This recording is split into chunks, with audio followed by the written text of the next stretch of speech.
This is Forge Daily with Mackenzie Barwell on the Forge Audio Network. Forge fans, this is week 2 of Forge Daily. Welcome back to another episode. Today is May 15th, 2023. I'm your host, Mackenzie Barwell, here to give you all things Forge. We've got a lot to talk about since I last checked in on Friday. What a matchup on Saturday against Valour FC. I feel like I've started a lot of episodes that way, but it's true, okay? There's been so many entertaining games over the past week now. Players had an extended weekend, so they've got the day off today. I reached out to my digital co-host Anthony Urciuoli to get his take on Saturday's matchup and Forge's overall performance in the 2023 season thus far. He's paid close attention to Forge both this year and last, so he's got an interesting perspective. A huge thanks to Anthony for contributing to today's episode. But before we hear from him, let's talk about Forge versus Valour FC. Forge picking up win number 3 in their Canadian Premier League campaign in a nail-biting 3-2 win.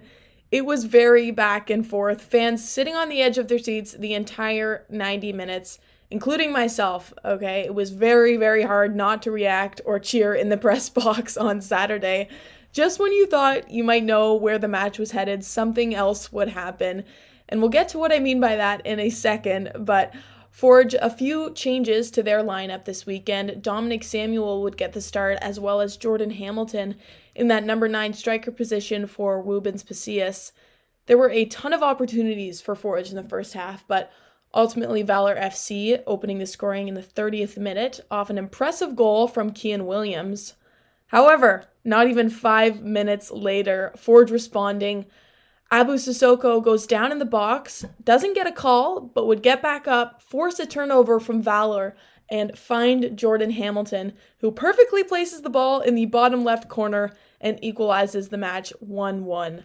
If you remember, I spoke to him in one of last week's episodes on how he planned to come back after recovering from injury. And let me tell you, he did exactly what he planned to do, definitely making the most out of the time he had on the pitch. Not only was Hamilton the first to put Forge on the scoreboard, but shortly after, he would assist Kyle Becker in the 50th minute to put them ahead 2-1.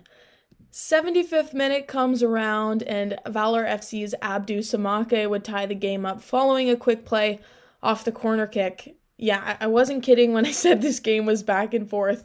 2 minutes later, 77th minute, Kyle Becker worked his magic in the final third, chipping it over to Kwesi Poku, who would head it into the back of the net. He stepped up after entering the match off a substitution, replacing Taryn Campbell in the 65th minute. That was Kwesi's first of the season, and it would secure the win for Forge in a long-fought battle against Valour. Forge fans, of course, going crazy when that happened after a hard-working performance from Kwesi. But what's interesting is that a goal from a player coming off the bench is unsurprising for Forge.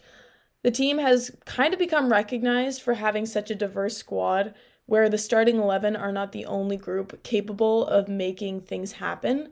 And I've noticed that Coach Bobby has done an excellent job at creating this sense of unpredictability where it's nearly impossible to set any expectation for who you might see on the field and even where you might see them. So I was curious to ask Anthony his opinion on Forge's depth and how that sets them apart from other teams in the CPL, as well as some things that he's noticed they've done particularly well this season.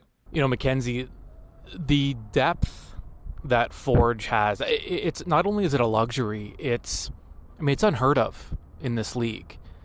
When you can look across the Forge FC bench on any given game, regardless of who's starting and who's, whether they're starting on the field or on the bench, you look across the bench every game and you see players that could be starting for any other team.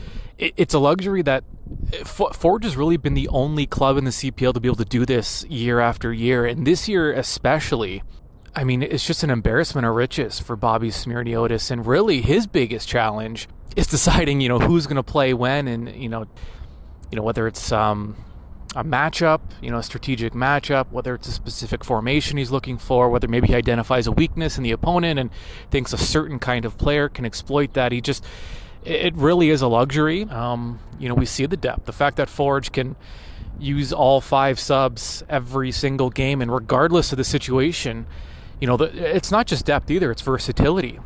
So many players that can play multiple positions. It really is this club's strength, and I think at the end of the day, Forge plans on playing a lot of games, right? Not just in the regular season, but playoffs, Canadian Championship games, and then eventually CONCACAF as well. So, yeah, Bobby has some difficult decisions to make, but it's a good problem to have.